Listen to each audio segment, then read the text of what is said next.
Oh god, he's doing weeaboo trash! Abandoned ship! Yeah, so in the past several years, I've invested more time into anime than I ever did in my younger days.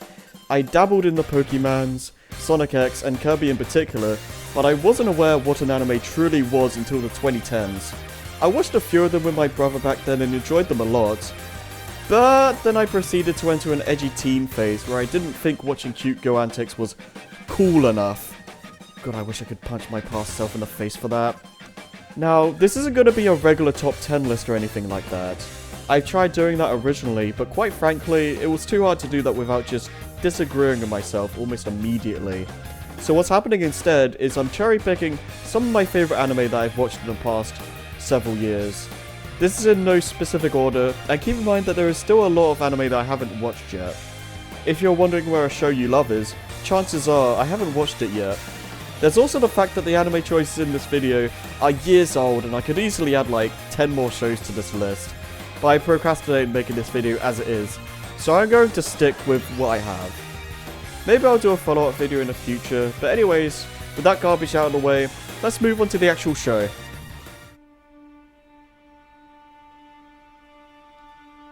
This was an anime that completely surprised me. I was expecting a weeb version of the classic Disney film, but that couldn't be further from the truth here.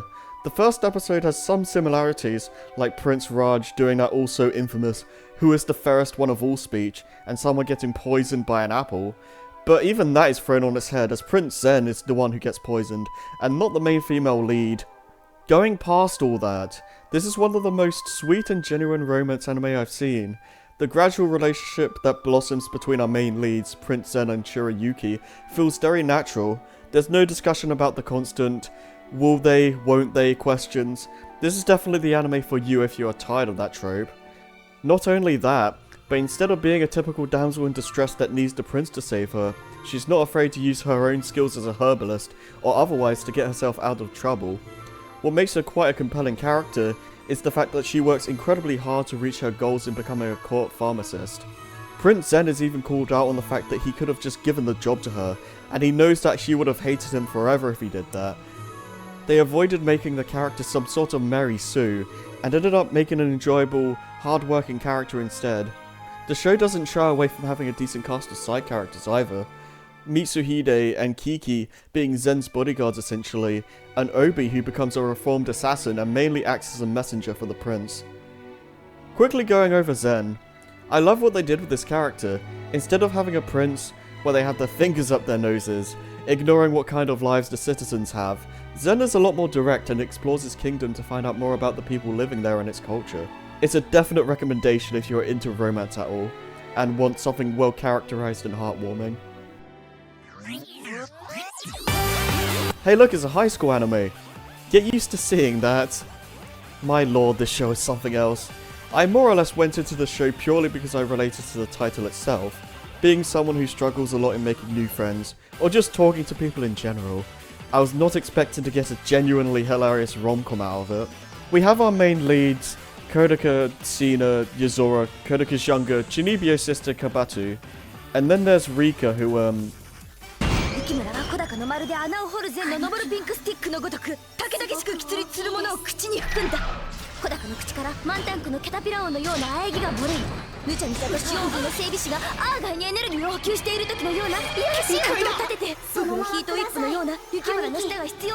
well, yeah, she's an interesting character to say the least. Needless to say, the anime mainly revolves around the characters getting up to shenanigans in their club room, with Yuzora and Sina constantly being at odds with each other. Rika being, well, Rika, and then going on various trips together. While I do find the ways Yuzora provokes Sina to be a little bit much sometimes, most of the anime is a lot of really dumb fun, and it's hard not to get a laugh out of it every now and then. My biggest complaint with the show, however, is that the ending itself is pretty bad and a major slap in the face. If you watched it before, you'll understand what I mean, but hey, the show has kitties! 10 out of 10!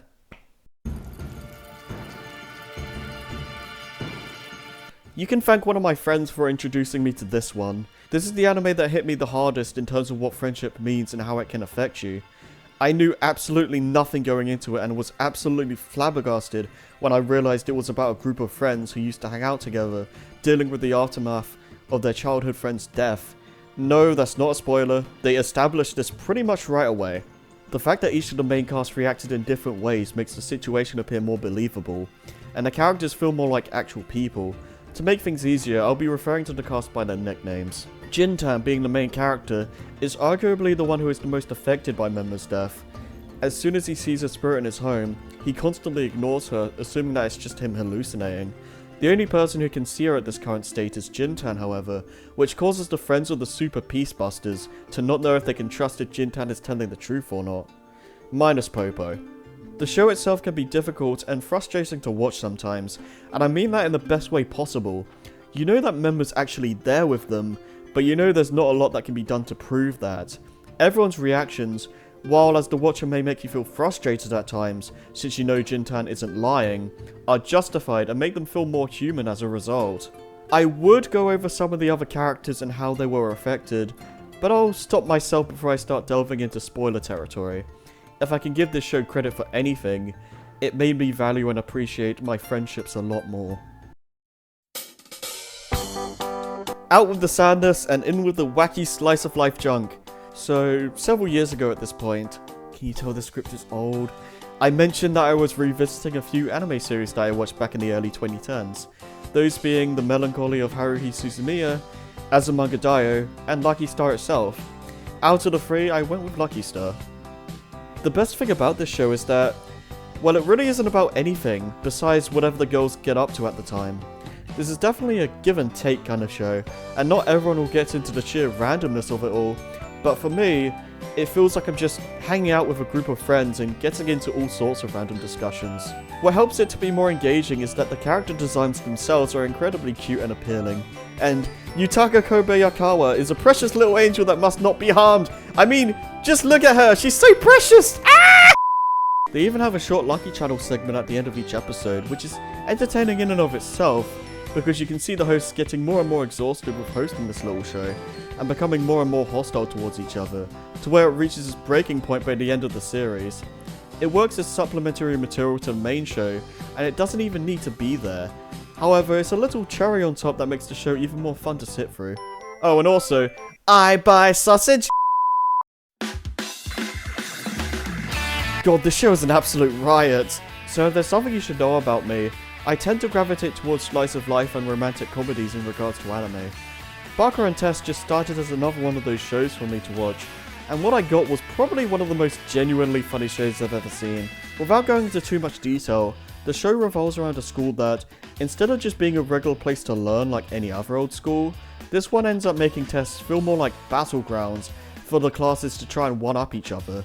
One class literally has to declare war to another, and everyone in the school has an avatar character that have stats based on how well they do. Needless to say, if education was even remotely like this in real life, school would be way more fun. Considering that this is a romantic comedy at its core though, we still have our major leads, Akihisa Yoshi, who has garnered the affection of Mizuki Himeji and Minami Shimada, as well as Yuji Sakamoto, who totally doesn't look like Brock, who receives the often brutal affection from Shoko Kirishima. I'd be doing the show a complete disservice if I gave away all the jokes and funny shenanigans that happen, so I would highly recommend this for people who feel like laughing themselves silly. It's a great time. Yeah, if you know me at all, I don't think you should be surprised that this is her.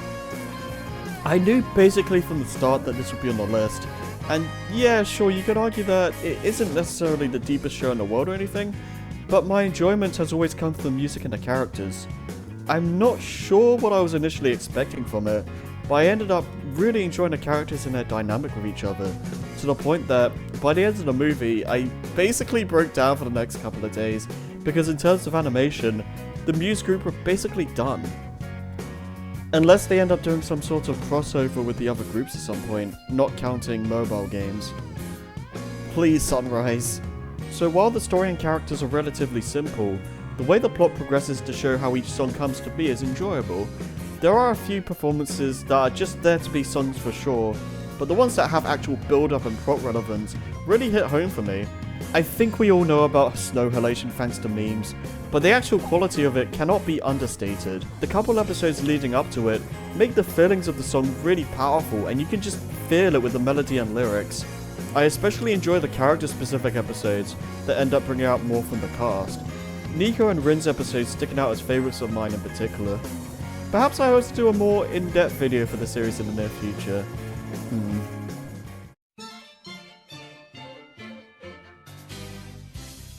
Okay, I'm kinda cheating here.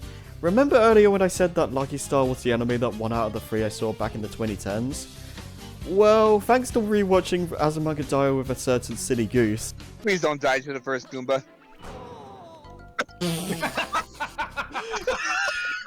This show has managed to rank up higher to become one of my favourites. Not quite on the level of Lucky Star for me personally, but still pretty high.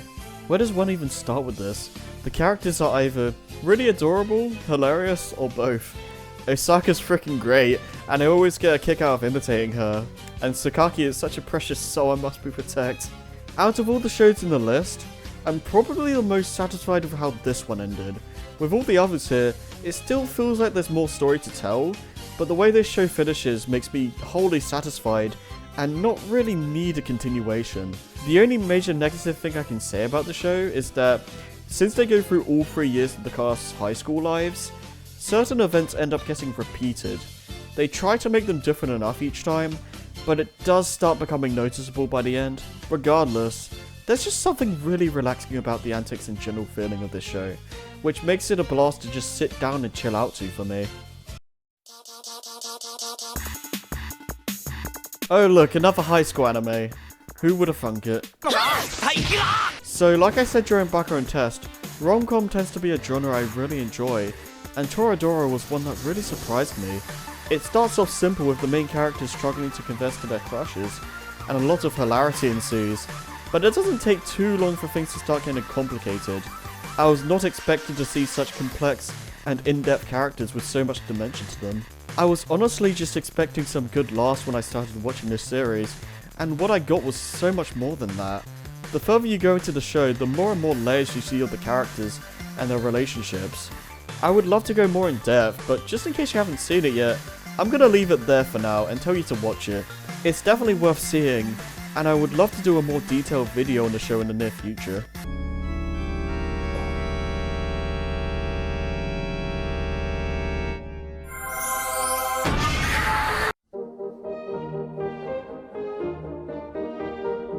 Another show that barely reached this list. So out of everything on this list, this is the most recent show I've seen, and good lord what a show this is.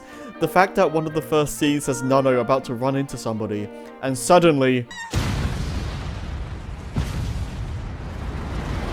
hilariously confused my friend and I when we saw that, and it was absolutely hysterical. And that can basically sum up the show overall. Absolutely hysterical, and practically every moment more or less is just so dang entertaining and great.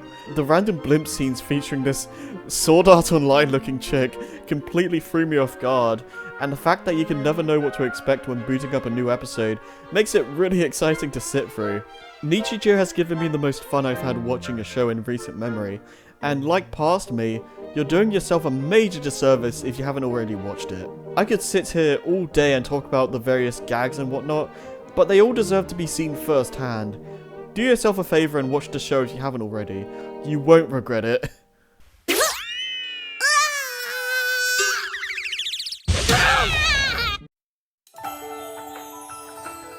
I was debating to myself whether to include both this and School Idol Project as one section, or having them separate for ages. I've decided to make them separate so it's easier to talk about them individually. Besides, this is my video, so I can do what I want. Anyways, Love Live Sunshine is a weird one, because when I sat through SIP, I had no idea what Sunshine actually was. My assumption was that it was just a continuation of the Muse story or something like that. Keep in mind that this was before I saw the whole series yet, but I knew Love Live Sunshine was a thing. That said, it took me quite some time to fully connect with the Aqua group, because I felt very bitter at the time. Like, there's no way this new group can replace the old one. And in retrospect, I really should have given myself more time before going into Sunshine, given that this was my mindset for a lot of my first watch through. However, this is supposed to be a video about some of my favourite anime. Not ones I dislike or hate. And after I got over myself, I started to really like Sunshine's group. Dare I say, I like them more than Muse now?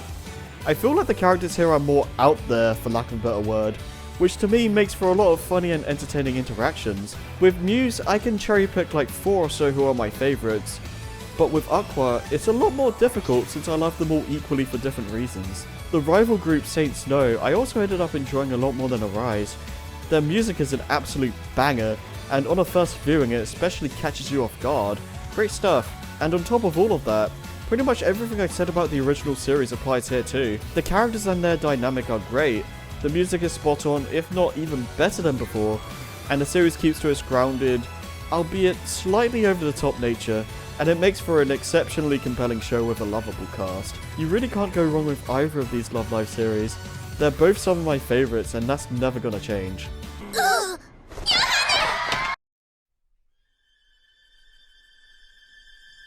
So I might end up getting a bit of flack for this, but I'm not really the biggest fan of Studio Trigger, to be honest. However, this one show right here is a major exception. The two major things that I always find rather weak in Trigger's anime are characters and world building, and considering those are the main things I look for in shows, you can imagine why a lot of Trigger's stuff doesn't really click with me. With Little Witch though, I find this to be a complete Uno Reverso. This series has fantastic world building and characters, and it moves away from a lot of problems that Trigger tends to have. They actually make the characters very fun and likable, and most of them get at least one episode centered around them. Constance's episode being one of my favourites, seeing the super energetic Akko interacting with Constance, who doesn't really talk at all, and would rather just be by herself, makes for some very funny moments, and the show is filled with fun stuff like that. The world building itself is also very interesting, and it does a good job of drip feeding you information at a very good and consistent pace. You never feel like you're learning too much or too little at any given time.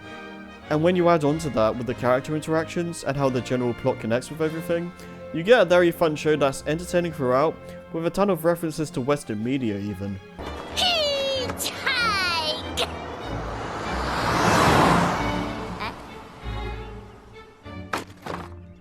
And after that still wasn't everything. Hey, I could add on even more shows to this list if I wanted to, but this video has been in the making for multiple years now, so this needs to end eventually. I wouldn't be opposed to doing a part 2 and showcasing some other anime I really like, but if I do that, it won't be for a long time from now. I want to focus on one particular topic at a time for these scripted videos for the foreseeable future. That being said, you're probably wondering what my favourite show out of all of these are. Now, I was going to put a funny joke here and have Scrappy's "Yes, the answer is yes" clip. Would you rather be the smartest moron or the dumbest genius? What?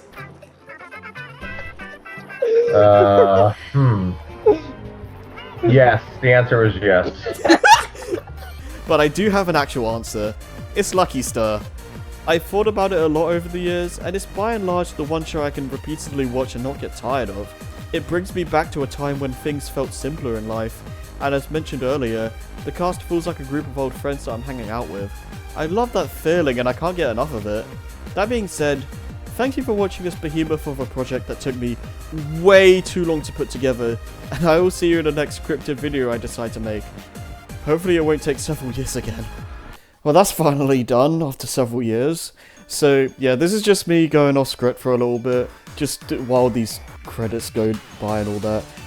But yeah, I hope you enjoyed this stupid video that took way too long to put together. I really wish I didn't take so long, but it is what it is. I don't know if I'm gonna make another one of these. Like, I might do a follow-up video, like I said, because there's quite a lot of shows that I do want to talk about in the future. I do want to specifically make solo videos on like Onimai and like Madoka Magica specifically. I don't know when or if I'll actually do that, but you know, that might be something down the line. But otherwise, in terms of like anime videos or like scripted content in general, I don't know when I'm gonna do more of this stuff. Yeah, I guess we'll just see what happens. In the meantime, I stream pretty regularly on Twitch. At the moment I'm doing Minish Cap, Kingdom Hearts 2 level 1 critical, which is an experience. No.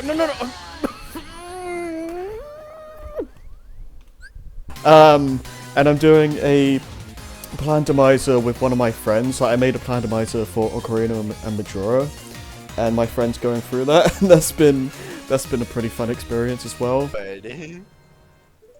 And you did that for some milk. It's the lump. There you go. Yo! Candy!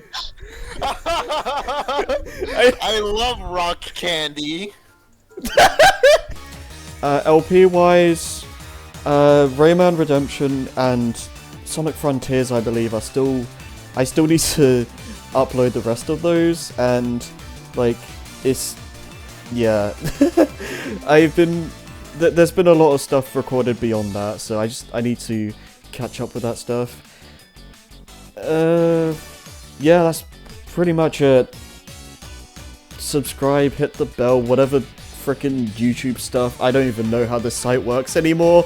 And I'll see you guys later. Yeah, I don't know how to end the I'm really bad at ending videos. Bye. I'm a senior.